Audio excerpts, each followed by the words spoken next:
दोस्तों, क्या आपने ये महसूस किया है कि आपके चारों ओर समस्याएं ही हैं और आप इनसे बच नहीं सकते हो और आपको हार माननी ही पड़ेगी। इस कहानी में हम ये समझेंगे कि कठिन परिस्थिति में क्या करना चाहिए। एक बार की बात है, शाम का समय था। जंगल में काली घटाएं छाई हुई थीं। काली घटाओं के कारण जंगल में बिजली गिर रही थी और जंगल में आग लग गई थी। उस जंगल में एक सुनहरे बालों की बहुत सुंदर हिरनी रहती थी। वह शाम को एक नदी के किनारे पानी पीने के लिए गई। उस समय उसने नदी के अंदर एक चिंता भरी परछाई देखी। उसके चेहरे पर चिंता दिख रही थी क्योंकि जंगल में आग लग गई थी। उसका घर जल चुका था और उसे अपने बच्चों को जन्म देना था। वह हिरनी 3 महीने से प्रेग्नेंट थी और उसे प्रसूति का दर्द भी होने लगा था। तभी उस हिरनी ने सोचा कि वह अपने बच्चों को जन्म इस नदी के किनारे ही कहीं अच्छी जगह पर दे देते हैं। अचानक से हिरनी को नदी के किनारे झाड़ियों में से कुछ आहट सुनाई दी।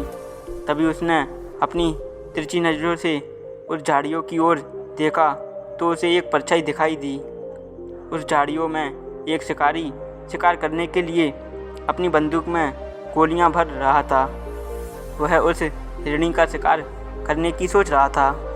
हिरनी पहले ये ही बहुत घबराई हुई थी और उस शिकारी को देखकर और घबरा गई।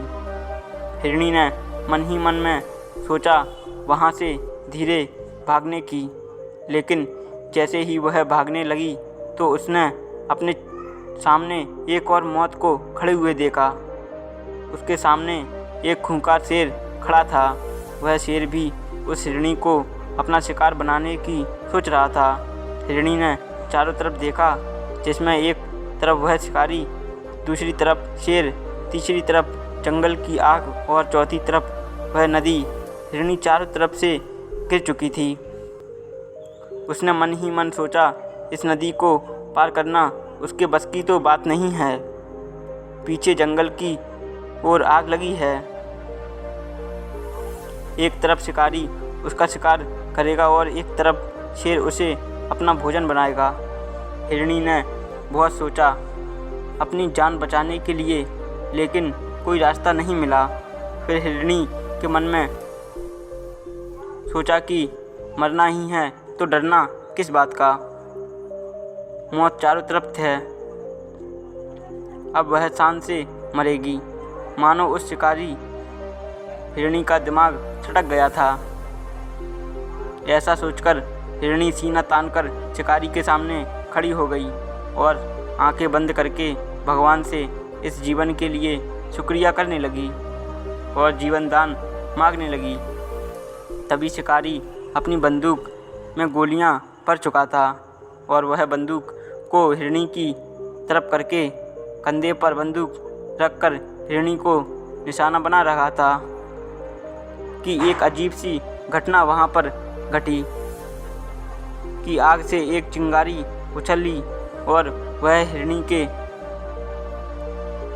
जो शिकार कर रहा था उस शिकारी के आँख में गई, जिससे वह शिकारी का निशाना चूक गया और वह हिरनी बच गई। और फिर थोड़ी देर बाद ही वहाँ पर बहुत तेज़ बारिश की बूंदें होने लगीं।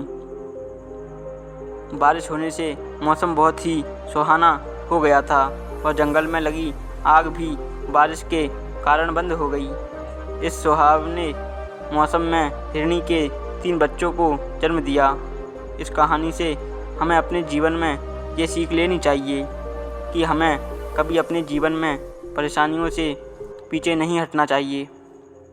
समस्याएं तो हमारे जीवन में आएंगी ही, इसका मुकाबला करना चाहिए, ना कि इससे डरना चाहिए।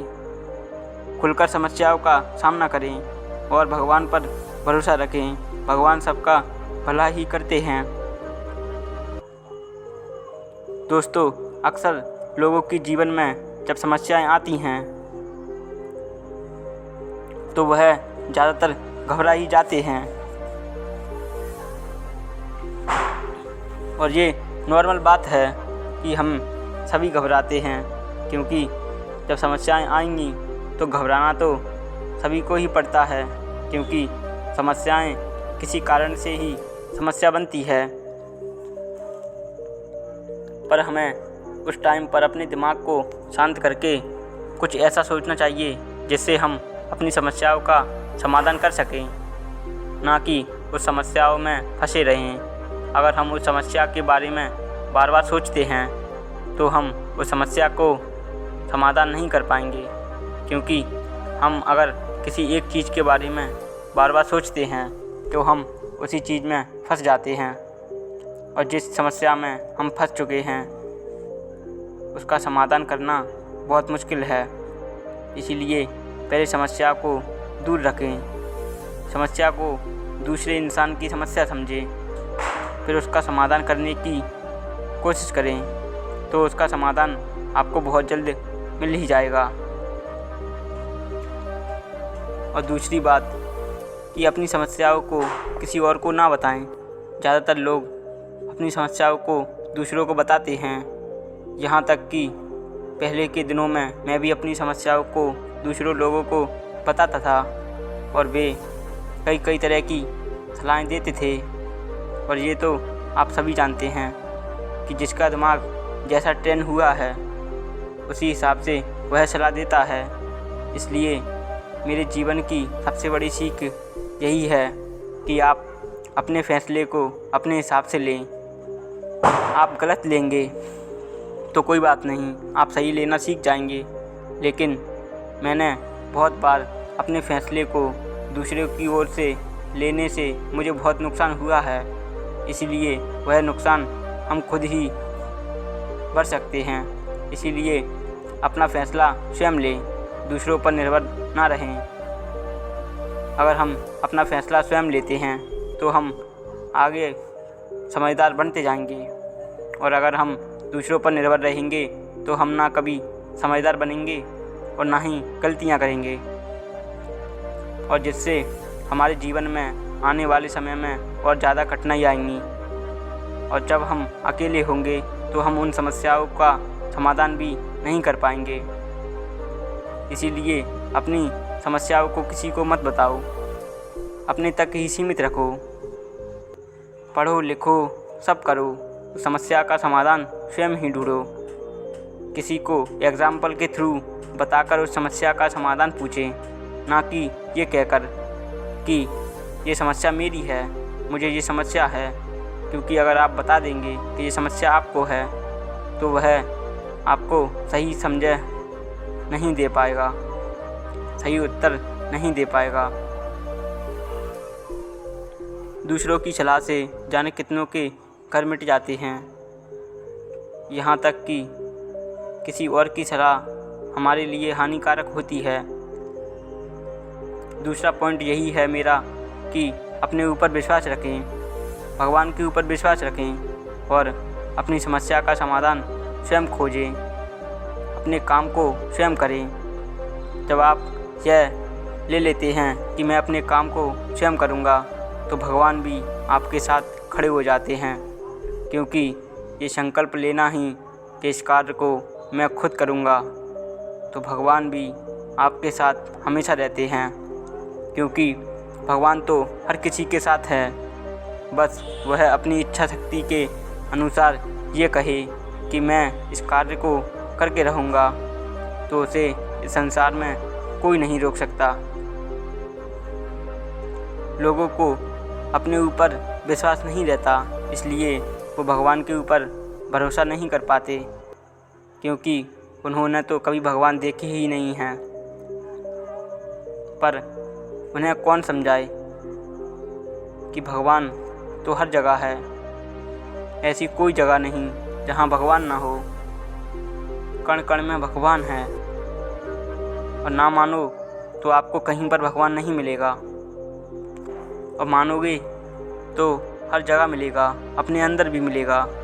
यहाँ तक कि ये जीवन ये उसी की शक्ति है जो रूप बदलकर धरती में शरीर का रूप धारण करती है और आत्मा भी उसी की बनाई हुई है। ये तत्व ये धरती आकाश सब उसी के बनाए हुए हैं। हमें उस पर भरोसा रखना चाहिए। वो जो करेगा अच्छा ही करेगा, उसका हमेशा धन्यवाद करें।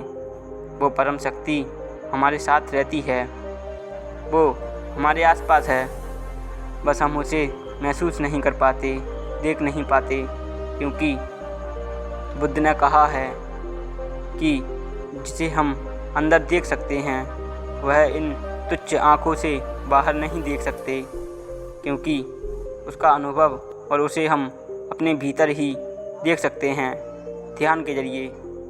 ध्यान ही एक रास्ता है जिससे हम ईश्वर की खोज कर सकते हैं, नहीं तो विज्ञान से हम हमेशा उलझते चले जाएंगे और कभी समझ नहीं पाएंगे कि इस दुनिया में भगवान कहाँ है, वो क्या करता है, क्योंकि हम उसे दिमाग से नहीं समझ सकते, क्योंकि वो बहुत विराट है, उसका रूप और वो बहुत बड़ा है। शायद यह शक्ति भी भगवान ही देता है जो उन्हें खोजने की राह पर निकलते हैं, वरना इतनी किसी की हैसियत नहीं कि दिमाग से उस परम शक्ति को खोज सके, क्योंकि वो बहुत विराट है। पूरी दुनिया में उसकी एक आत्मा बचती है। दोस्तों, अगर वीडियो अच्छी लगी हो तो चैनल को सब्सक्राइब जरूर करें। आज की वीडियो में इतना ही, मिलते हैं नेक्स्ट वीडियो।